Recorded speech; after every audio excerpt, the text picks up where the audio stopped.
Hello students, this is Rakesh Bhatia. You are welcome in biology classes. Today we are going to start with the chapter 18th of plus 1 biology, body fluids and circulation.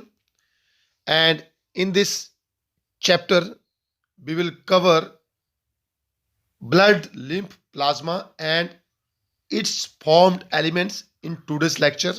So let us start. Each and every cell of a multicellular organism require food, oxygen, and vital components to survive. Simultaneously, as a result of metabolism, cell also produce some useful and waste products. जैसा कि हमें पता है कि जितने भी multi cellular organism हैं उनको जिंदा रहने के लिए भोजन, ऑक्सीजन और कुछ एक दूसरे जरूरी कंपोनेंट्स की आवश्यकता होती है। और जब किसी मल्टीसेलुलर ऑर्गेनिज्म के अंदर मेटाबॉलिज्म होता है तो उस मेटाबॉलिज्म के दौरान कुछ एक यूजफुल प्रोडक्ट्स प्रोड्यूस होते हैं और कुछ एक वेस्ट प्रोडक्ट्स भी प्रोड्यूस होते हैं। मेटाबॉलिज्म आपको पता है कि जितने भी केमिकल रिएक्शंस हमारी बॉडी के अंदर चलेंगे उन सब रिएक्शंस को हम बोलेंगे metabolic reactions. Substances that are useful are transported to other cells while harmful or waste substances are removed from the body. Thus, it is essential to have efficient mechanism to move these substances to and from the cells. अब जो useful substances होते हैं वो दूसरे organism sales में transport कर दिए जाते हैं और जो कि हार्मफुल सब्सटेंसेस होते हैं उनको बॉडी से बाहर निकाला जाता है। तो बॉडी से बाहर निकालने के लिए और दूसरे सेल्स तक यूजफुल सब्सटेंसेस को पहुंचाने के लिए बॉडी के अंदर कुछ मैकेनिज्म होते हैं और उन मैकेनिज्म को आज हम डिस्कस करेंगे। So, to carry out these processes, a carrier in turn is required by the body, providing them with essential components, that is food and oxygen. अब इस प्रोसेस को जारी रखने के लिए बॉडी के अंदर क्या होना चाहिए? एक कैरियर होना चाहिए and that help in the distribution of useful products and elimination of waste products. और ये जो कैरियर है ये यूजफुल प्रोडक्ट्स के डिस्ट्रीब्यूशन में और रिमूवल ऑफ वेस्ट प्रोडक्ट्स में हेल्प करना चाहिए। दस circulatory system is formed by the carrier, a fluid medium that circulates throughout the body and fulfill the needs of the body cell. इसीलिए जो circulatory system है उस सर्कुलेटरी सिस्टम के बीच में एक फ्लूइड मीडियम है जो कि इस सर्कुलेटरी सिस्टम के बीच में कैरी करेगा और हमारी जो जरूरतें हैं कि इंपॉर्टेंट प्रोडक्ट्स को सेल्स के अंदर पहुंचाना और वेस्ट प्रोडक्ट्स को वहां से बाहर निकालना उसको पूरा करता है। बात करते हैं simple organisms such as sponges and coelenterates are single celled and are in direct contact with atmosphere, thus they do not require any circulatory system for this. अब इस काम के लिए मींस इंपॉर्टेंट सब्सटेंसेस को बॉडी के west parts तक पहुंचाने के लिए और वेस्ट प्रोडक्ट्स को बाहर निकालने के लिए सिंगल सेल्ड ऑर्गेनिज्म जो होते हैं उनमें सर्कुलेटरी सिस्टम नहीं होता। तो सिंगल सेल्ड ऑर्गेनिज्म से अमीबा है, पैरामीशियम है, स्पोंजेस है, सिलेंट्रेट्स हैं, इनके बीच में सर्कुलेटरी सिस्टम प्रेजेंट नहीं है। They instead circulate water from their surroundings through body surface, body cavities, facilitating cells to exchange these substances. तो ये जो ऑर्गेनिज्म है ये पानी को ही अपनी बॉडी के अंदर सर्कुलेट करते हैं। इन मोर complex organism, special fluids are used to transport these substances within the body. अगर complex organism की बात की जाए तो उन organism में एक special fluid होता है और वो fluid जो है वो transport of substances within the body में help करता है। So ये fluid होते हैं blood and lymph। तो blood and lymph are two types of fluids that act as carrier in the body. Blood is a special connective tissue comprising of a fluid matrix, plasma and formed elements. तो blood जो है एक प्रकार का connective tissue है जो कि fluid matrix, plasma और formed elements का बना होता है। Plasma form the fluid medium in which blood cells, or you can say it as corpuscles, float and carry out important function. तो plasma fluid medium तैयार करता है जिसके बीच में blood cell जो वो फ्लोट करते हैं और इंपॉर्टेंट फंक्शन को कैरी करते हैं। It forms about 30 to 32% of total extra cellular fluid. तो जितना भी एक्स्ट्रा सेलुलर फ्लूइड होता है उसका 32% जो ब्लड और लिम्फ होते हैं total volume of blood in an adult person is about 5 to 5.5 litre. तो एक अडल्ट पर्सन में जो ब्लड होता है, ब्लड वॉल्यूम दैट इज 5 से 5.5 लीटर तक जो है ब्लड एक अडल्ट पर्सन में होता है। Plasma constitute 55% of blood volume. It is straw coloured, viscous and slightly alkaline fluid and contains 90 to 92% water. तो ये स्ट्रा कलर होता है और 90 से 92% इसमें पानी होता है, अल्कलाइन फ्लूइड है ये। Other than water, plasma contain 6 to 8% of proteins, और इसमें जो प्रोटीन्स होते हैं mainly they are fibrinogen, albumins and globulins, और साथ में amino acids, glucose and small amount of electrolytes, sodium ion, calcium ion, chlorine ion, ये सब जो है वो प्लाज्मा के अंदर प्रेजेंट होते हैं। Sugar, plasma protein, amino acids, hormones, cholesterols, other lipids, urea, other wastes and some other organic acids may also be present in plasma। तो प्लाज्मा के बीच में हम कह सकते हैं कि प्रोटीन्स होते हैं ज़्यादा मात्रा में, कार्बोहाइड्रेट्स भी होंगे और साथ में ऑर्गेनिक एसिड्स भी प्रेजेंट होंगे, इलेक्ट्रोलाइट्स भी प्रेजेंट होंगे। फैक्टर्स फॉर क्लॉटिंग और coagulation of blood are also present actively in the plasma. तो प्लाज्मा के बीच में ब्लड क्लॉटिंग फैक्टर भी प्रेजेंट होंगे। Plasma without blood clotting factors are called serum। तो what is serum? It is a plasma without blood clotting factor। blood clotting factor नहीं होगा तो उसको हम क्या बोलेंगे? Serum. Next we have plasma proteins। Proteins found in plasma are the important as they are responsible for providing viscosity to the plasma। तो viscosity जो है प्लाज्मा को, that is due to presence of proteins। The major protein found in plasma are fibrinogen, serum globulin serum and albumin। Fibrino serum होगा, globulin serum होगा और albumin जो है ये major proteins present in plasma. उसके बाद आता है कि functions of plasma. Plasma helps in transport and uniform distribution of heat all over the body. तो हीट डिस्ट्रीब्यूशन में हेल्प करेगा। It also provides body immunity, maintenance of blood pH, provide prevention of blood loss because you know very well कि blood clotting factors are present in plasma, so help in preventing blood loss। Fibrinogen help in blood clotting, globulin help in defense mechanism and albumins make the osmotic balance of the body। हम कह सकते हैं कि plasma जो है वो most important constituent of blood है क्योंकि ये ब्लड हमारी बॉडी को इम्यूनिटी प्रोवाइड करेगा, और ब्लड क्लॉटिंग में क्योंकि यहाँ पर होता है फाइब्रिनोजन होगा प्रेजेंट, और एल्ब्यूमिन जो प्रेजेंट होता है प्लाज्मा में वो ऑस्मोटिक बैलेंस बनाने में हेल्प करता है। Next we will discuss about formed elements. The formed elements of और blood corpuscles include erythrocytes, leucocytes and platelets. तो फॉर्म्ड एलिमेंट्स में हम डिस्कस करेंगे एरिथ्रोसाइट्स को, ल्यूकोसाइट्स को एंड प्लेटलेट्स को। These constitute about 45% of the blood. तो यहाँ सबसे पहले हम बात करेंगे एरिथ्रोसाइट्स की। Erythrocytes are also known as RBCs।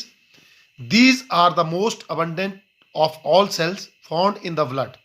They are red in color due to the presence of pigment called hemoglobin which act as an oxygen carrier। तो erythrocytes के बीच में, RBCs के बीच में हीमोग्लोबिन होता है जिसकी वजह से इनका कलर जो है वो रेड होता है, और haemoglobin is oxygen carrier. The formation of RBCs takes place in the red bone marrow in adults. Adults में जो आरबीसी बनती है वो रेड बोन मैरो से बनती है क्योंकि रेड बोन मैरो के बीच में जो सेल्स होते हैं आरबीसी बनाने वाले उनको हम बोलते हैं haematocytes. The formation of RBC takes place in the red bone marrow in adults. तो एडल्ट्स में आरबीसी जो है वो रेड बोन मैरो से बनती है। Whereas in foetus erythropoiesis, that is process of formation of RBC is called as erythropoiesis। In foetus, erythropoiesis takes place first in mesenchymal cells। mesenchymal tissue में सबसे पहले जो erythropoiesis मतलब blood formation कहाँ, RBC formation कहाँ होगा, mesenchymal tissues में होगा, और subsequently the erythropoiesis will takes place in liver and spleen। so we can say that कि foetus that is young born में जो erythropoiesis होगा that is in a mesenchymal cell and later on in liver and spleen। Now shape and structure of RBC। RBCs are biconcave disc shaped cells with a diameter of about 7 to 8 micron। The shape of RBC is slightly variable. As there is no cell organelle found in it, the whole volume is filled with hemoglobin. RBCs के बीच में कोई cell organelle नहीं होता। आपको पता है cell organelle जैसे mitochondria, endoplasmic reticulum, Golgi body, तो ये सेल ऑर्गेनिल जो है वो आरबीसी के बीच में नहीं प्रेजेंट होते हैं, इसलिए आरबीसी का जो टोटल वॉल्यूम है that is of haemoglobin.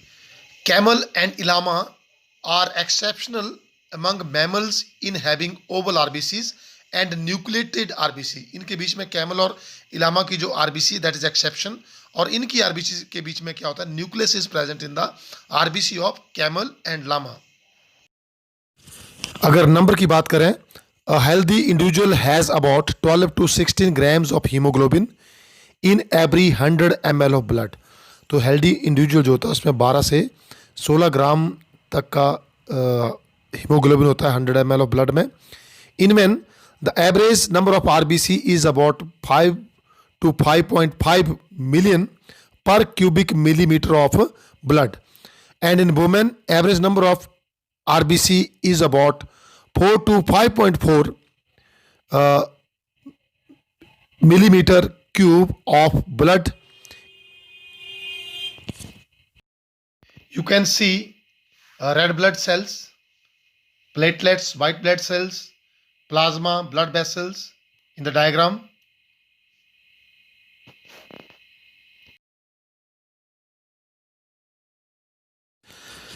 The number of RBCs may vary depending upon the health factor of an organism and altitude where they live।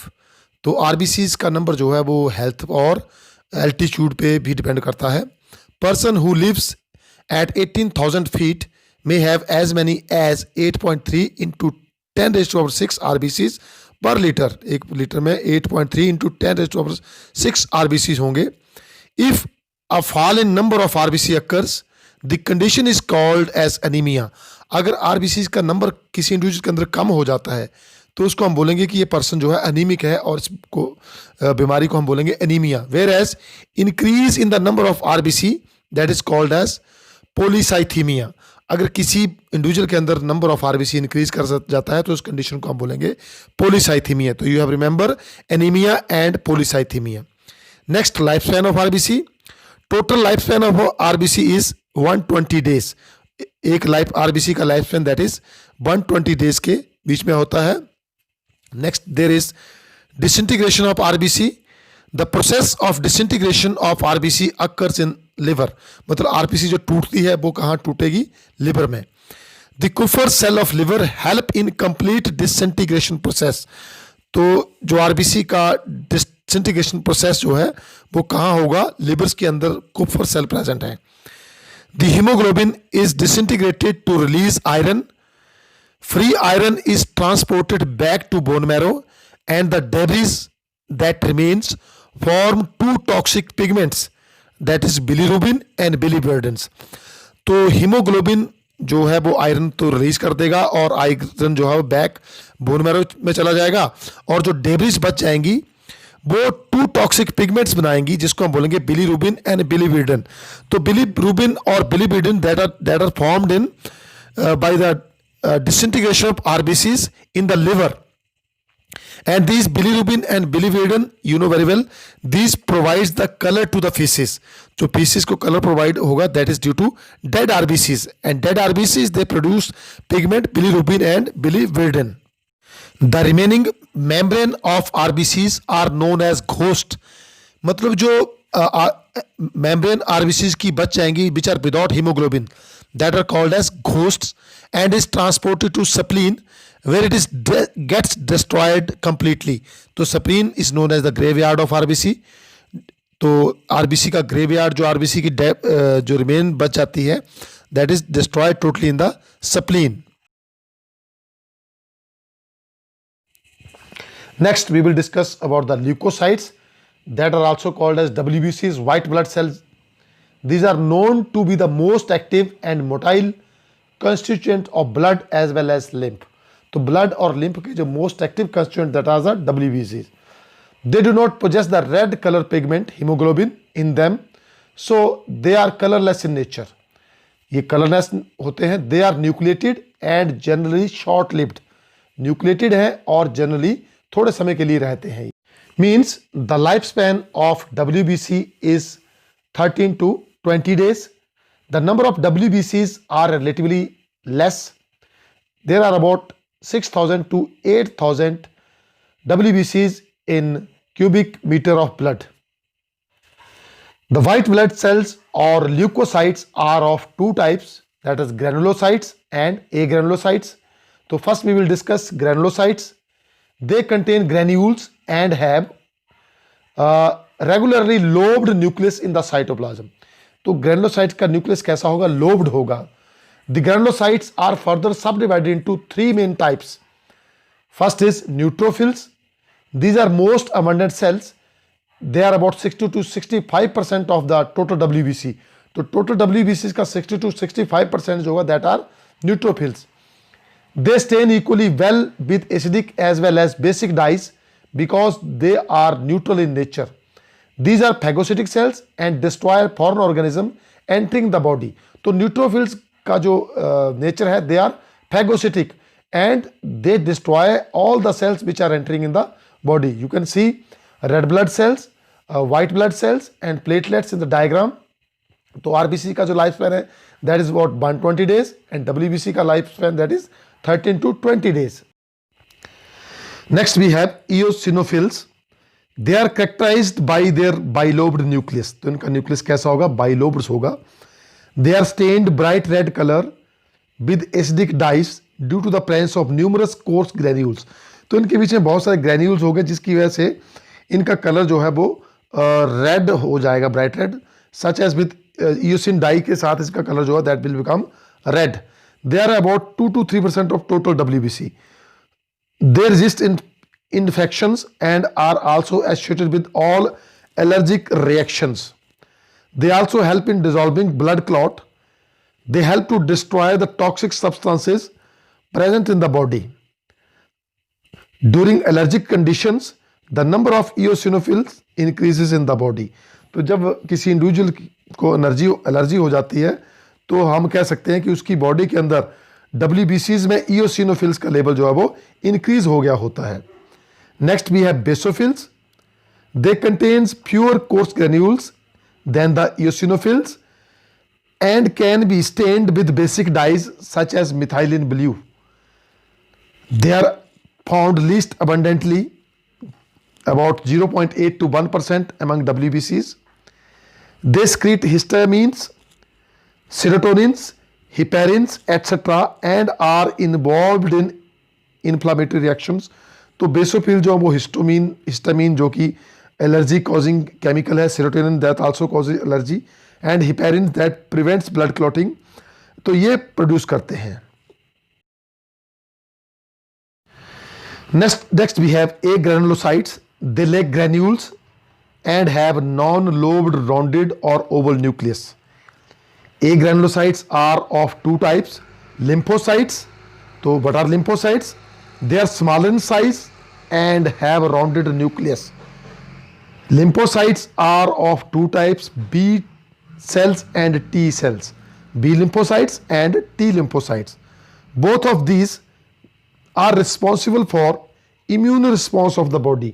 तो बॉडी का जो immune response जो है that is totally dependent upon lymphocytes which are B lymphocytes and T lymphocytes.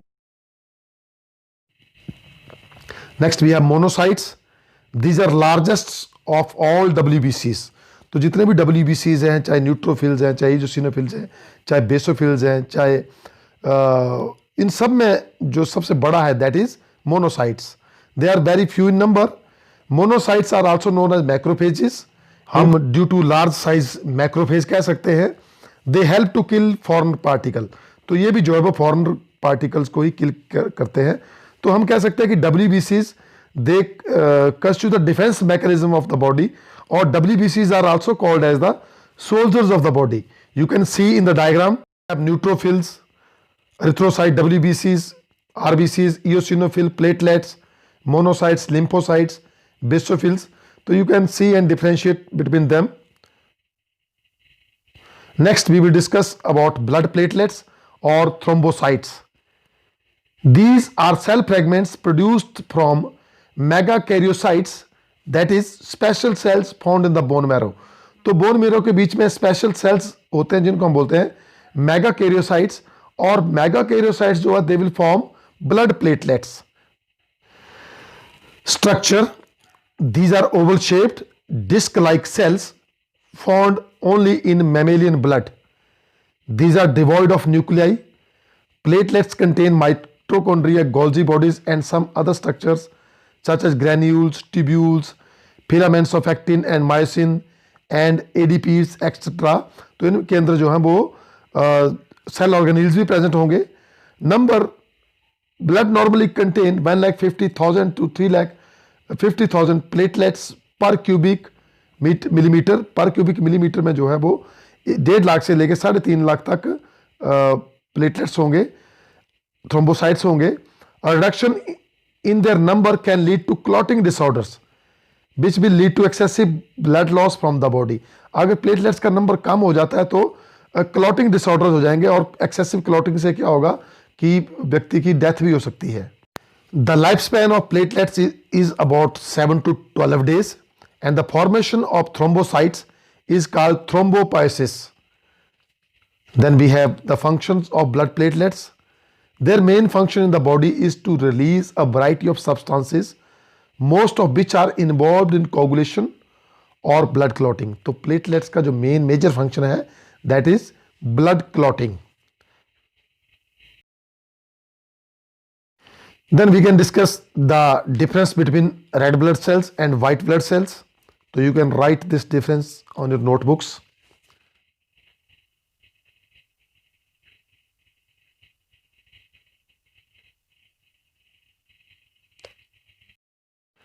Then there is another difference between lymph and blood. So you can learn this difference too and write this difference on your notebook. So students, आपको आज blood और lymph के बारे में जानकारी मिली। WBCs, RBCs के बारे में आपने डिटेल में पढ़ा, प्लेटलेट्स के बारे में डिटेल में पढ़ा। तो आई थिंक, मुझे पूर्ण विश्वास है कि आपको समझ आ गया होगा। So thanks for watching and have a nice